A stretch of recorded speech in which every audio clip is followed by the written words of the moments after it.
Silence fell over the room. A little girl froze in the corner, covering her ears with her hands and her eyes squeezed tightly shut. The music was too loud.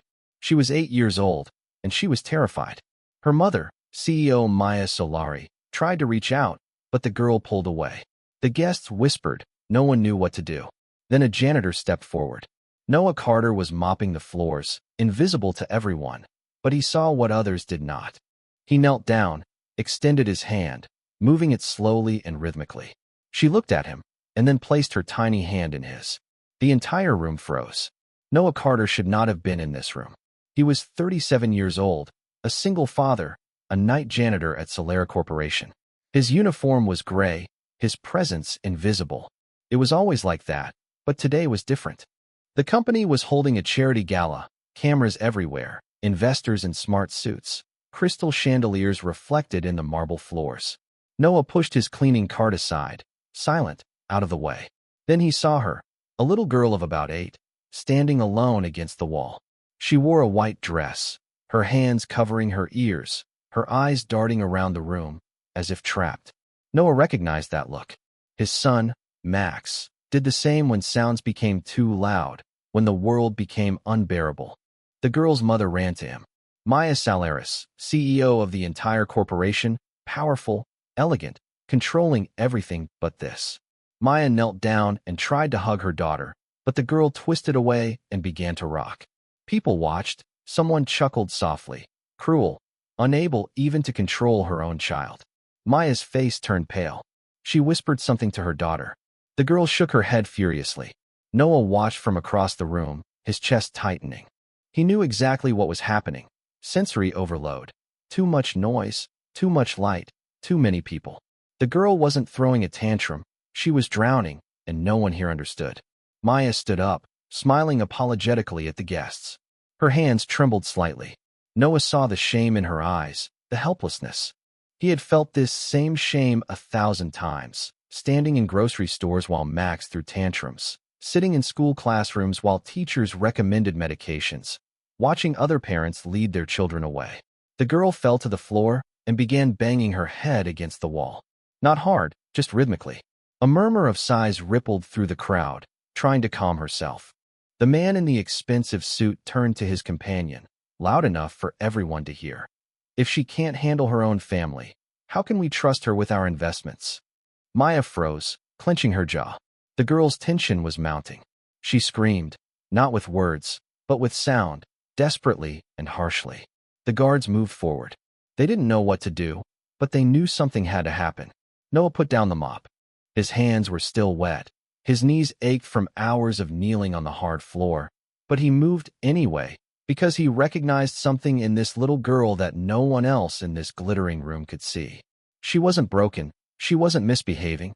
She was communicating the only way she knew how. Noah had spent 3 years learning this language with Max, through tears, frustration, and hundreds of failed attempts. He learned to look at hands instead of faces, to listen to breathing instead of words, to move slowly, to the rhythm instead of forcing himself. The girl's name was Ari. He had heard Maya say that name before. Ari was stuck in a vicious cycle, panicking now, feeding her own fear, and everyone was only making it worse. They huddled together, their conversations growing louder as they tried to fix something they didn't understand. Noah sighed, then stepped forward, into the light, into a world that usually pretended it didn't exist. He had no power here, no authority, no right to interfere, only experience, compassion, and the certainty that if no one helped this child right now, she would forever remember this moment as the night the world proved there was no place for her. Noah couldn't let that happen. The music grew louder. Someone requested a fast song. The DJ complied, the bass booming from the speakers. Ari's hands clasped to her ears again, and she fell to her knees. Maya reached out to her again.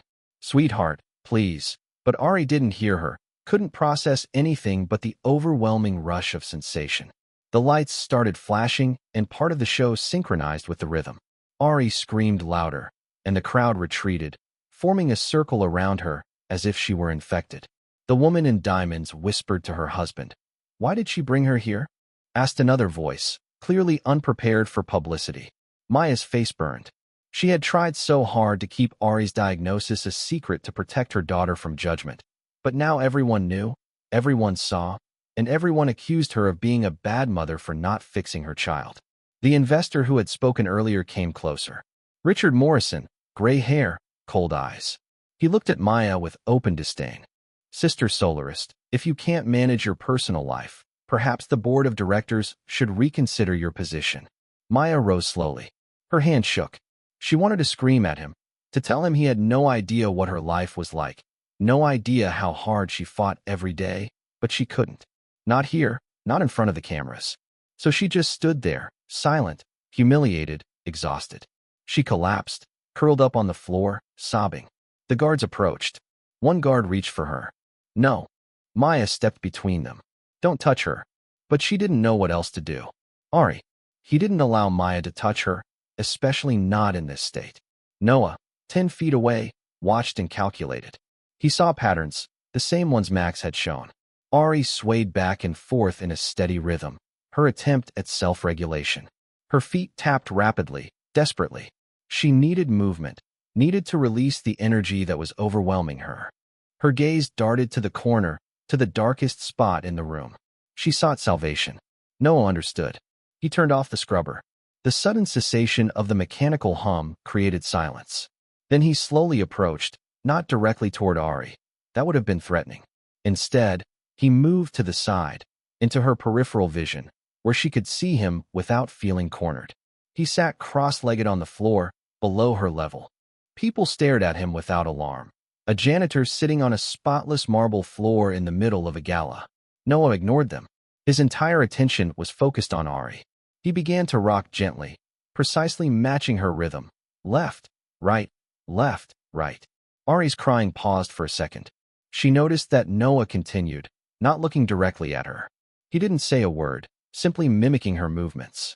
Maya watched him with confusion, hope, and horror. After 30 seconds, Ari's rocking slowed slightly. Noah slowed his movements too, remaining in sync. Then he added something new. He lifted his hand, moving it slowly and undulating up and down, smooth and predictable.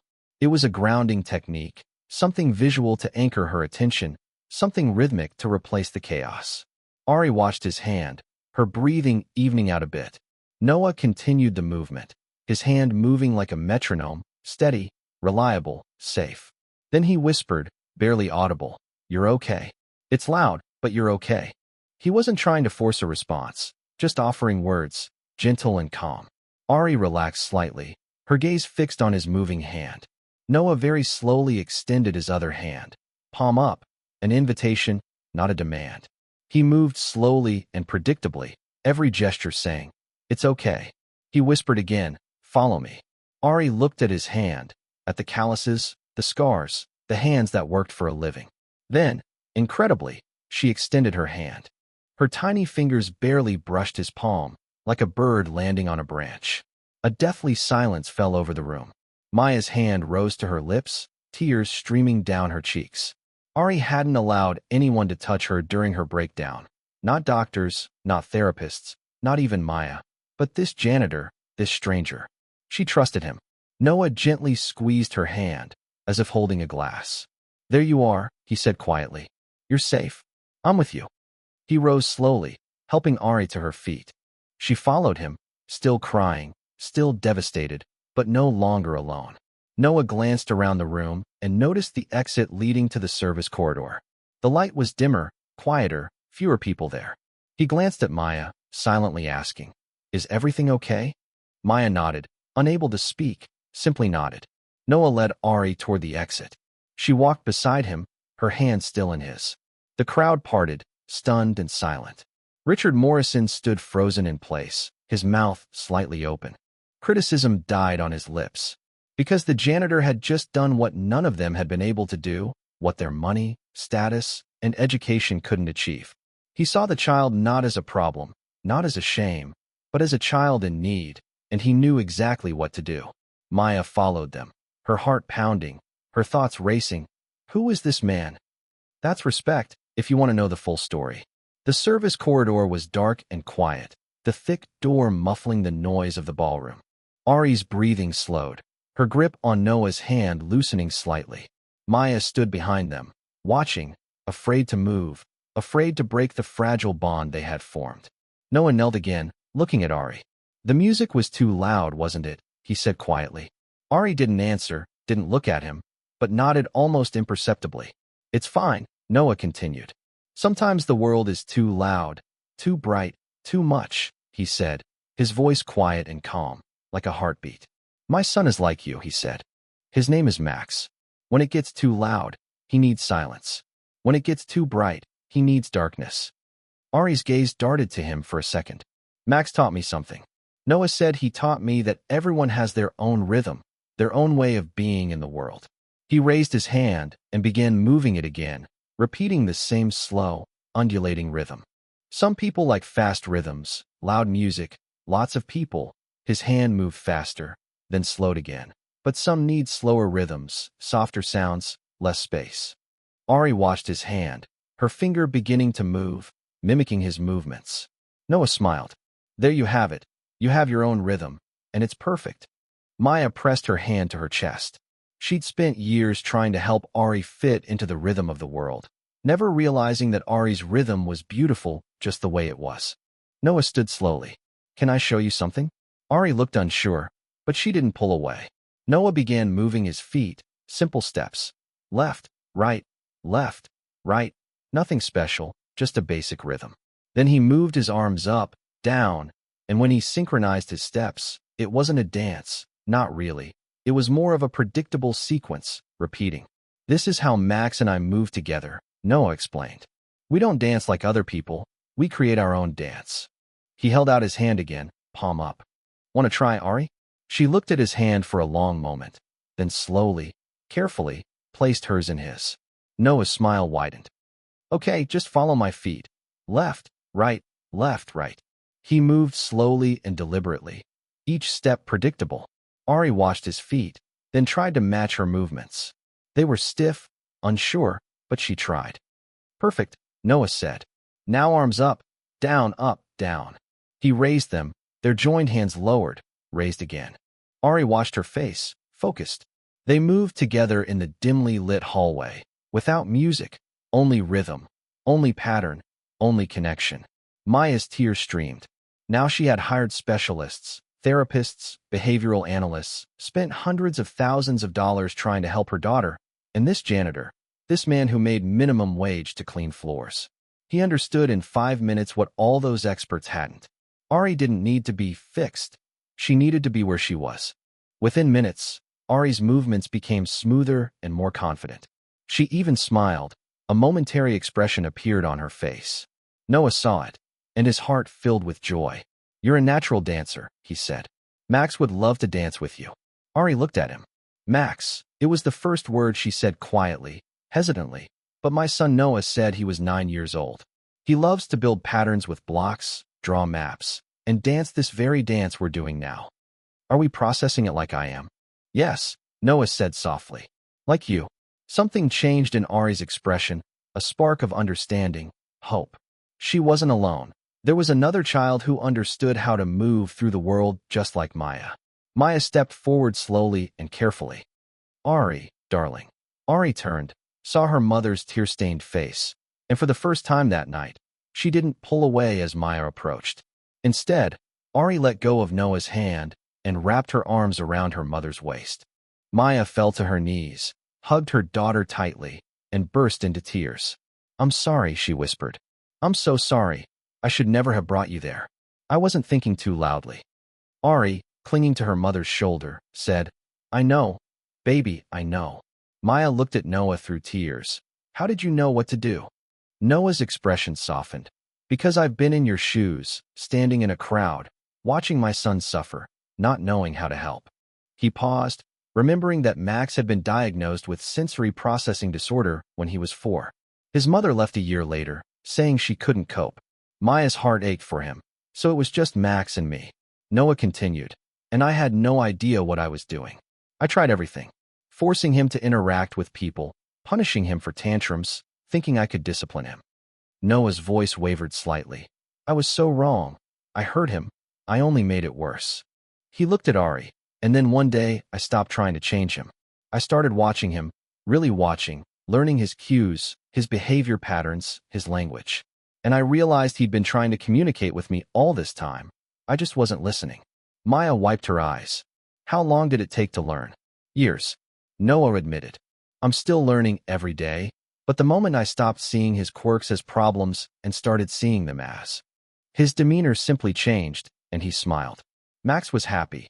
Now he had friends who understood him, teachers who supported him, and a father who finally understood him. Maya stood slowly, wrapping an arm around Ari. You're more than just a janitor, right? Noah shrugged. I mop floors, that's what it says on my paycheck. But yes, I'm also a father, and it was this job that taught me everything that was important. The door to the hallway opened behind them. Richard Morrison walked out. His expression was unreadable. He was watching them, observing everything that was happening. Mr. Carter, he said dryly. Noah Tins braced himself for criticism for being told to get back to work and mind his own business, but Morrison surprised him. I owe you an apology, the investor said. And Ms. Sellers, I owe you an apology too. He looked at Ari. I spoke without understanding. I judged without knowing. It was wrong. Maya nodded, hesitant to speak. Morrison continued. My grandson was just diagnosed with autism. I struggled with it, didn't want to accept it. His voice grew hoarse. But watching you with that child, I understand your patience, your understanding. Perhaps there is hope for my grandson too? Noah met his gaze. There is always hope. It just has to look different than you expected. Morrison nodded slowly, then turned and returned to the ballroom. Maya looked at Noah, truly looked at him. I want to hire you, she said. Noah blinked. I already work here, not as a janitor, Maya said firmly. As a consultant for a program I'm going to create to help parents like us, the Morrison parents, who love their children but don't know how to reach them. Noah's eyes widened. I'm not qualified for this. You are the most qualified person I've ever met. My accountant. You just saved my daughter and maybe my career, but more importantly, you showed me I've been fighting the wrong battle. She looked at Ari. I was trying to force the world to accept her when I should have accepted her first. Ari tugged at her mother's sleeve. Can Max dance with me? Maya laughed, genuinely. Of course, dear, of course. 3 months later, Maya's boardroom looked different. The long mahogany table was gone, replaced by smaller tables, and the lighting was softer. Sound-absorbing panels on the walls. It was no longer a place for investors, but a place for families. The Silent Hearts Initiative, that's what it means. Maya described it as a program for parents raising children with autism, sensory processing disorder, and other neurodivergent conditions. Noah stood at the front of the room. 20 parents sat before him. Some looked exhausted, some hopeful, most desperately searching for answers. I'm not a therapist, Noah began. I'm not a doctor. I'm just a father who learned a lesson the hard way. He switched to the first slide, a photo of Max, smiling and holding a complex tower of blocks. This is my son Max. He's 9 now, happy and thriving, but it wasn't always this way. Noah told his story, the tantrums, the isolation, the mistakes, the breakthrough. The parents leaned forward, recognizing their own struggles in his words. The most important thing I've learned, Noah said, is stop trying to translate your child into the world's language. Learn to speak theirs. He demonstrated the hand movements he used with Ari, the mirroring technique, the grounding patterns. These aren't cures, he explained. They're bridges, ways to connect when words fail. One mother raised her hand. My daughter won't let anyone touch her, not even me. Noah nodded. Max was the same way. I spent a year learning touch tolerance, where he could handle contact, where he couldn't, what pressure felt good, what felt threatening. He paused. It's not rejection, it's sensory awareness, and once you understand that, the pain lessens. The mother's eyes filled with tears. Thank you, I needed to hear that. After the session, Maya approached. Ari was with her, and Max stood next to Ari, holding her hand. The two children had become inseparable. They had invented their own language, a combination of gestures, drawings, and the rhythmic movements Noah had taught them. How did it go? Maya asked. Good, Noah replied. Very good. These parents just need to know they're not alone. You're giving them that, Maya said. And not only that. She handed him a folder.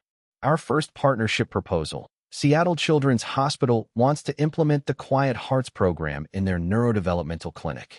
Noah stared at the papers. Seriously, seriously. Since the video went viral, we've had 17 organizations reach out.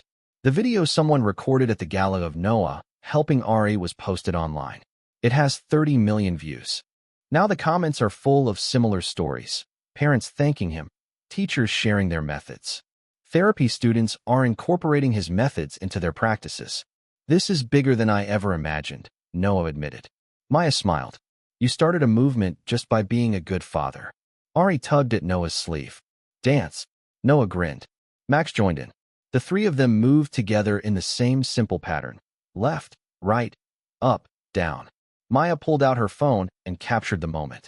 Not for social media, just for herself. This was her family now. Not traditional, not how she'd planned, but perfect. Her daughter was happy, connected, growing. And Maya realized something important. Success isn't just about quarterly profits and market share. It's about seeing your child feel safe, seen, and understood. The penthouse she'd bought felt empty most nights, but Noah's small apartment, filled with Max's drawings and Ari's growing collection of visual communication cards, felt like home. A year later, the Quiet Hearts Initiative had expanded to 14 cities and helped over 3,000 families. Noah's favorite moments were still the smallest ones, like now, Max and Ari speaking at a national conference. 500 people filled the hall, parents, teachers. The stage was dimmed with soft blue lighting, and there was no loud music. Max and Ari walked out, holding hands, both wearing noise-canceling headphones. They didn't speak, they didn't need to. They began their dance, the same one Noah had invented in the hallway during his crisis. Their hands creating patterns in the air, their feet moving in rhythm. It wasn't a traditional dance, but it was beautiful. The audience watched silently, many crying. They understood that Noah had struggled to connect with his children, and here were two children building a bridge, showing that it was possible. When they finished, the hall filled with quiet applause. Maya stood backstage, Noah next to her. The janitor saved my company's reputation, she whispered. Noah smiled. I was just cleaning the floors. You saved my daughter's world. Maya continued. You saved me. She took his hand. Naturally, after a year together, somewhere between parent-teacher conferences and watching their children blossom, they became something more, partners. A year ago, I was invisible, Noah said. Nobody saw me, and now, I have a purpose, a chance to help kids like Max and Ari everywhere. He looked at her. But most importantly, I'm not invisible to you. Maya squeezed his hand. You never were. Not from the moment you helped my daughter. I saw you. Ari ran up to them, Max following her. We did it, Ari gestured. Her speech was improving, but she preferred gestures to express strong emotions. You were perfect, Maya responded with gestures. Max tugged at Noah's sleeve. Dad, if more families want to learn our dance, we will teach them, Noah said. As many as they want, because that's what this is about, not programs or viral videos.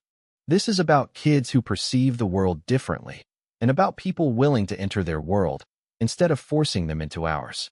Noah looked at his growing family, at a life he never expected. A year ago, he'd scrubbed ballroom floors, invisible to everyone.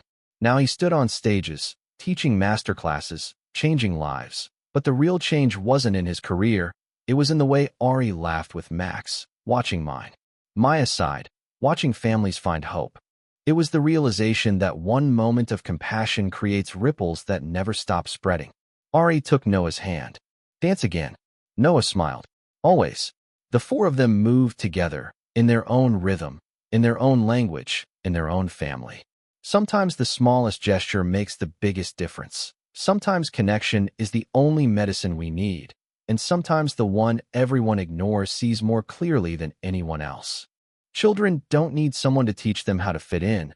They need someone who is willing to step into their rhythm and dance. Subscribe if you believe connection is the language of healing.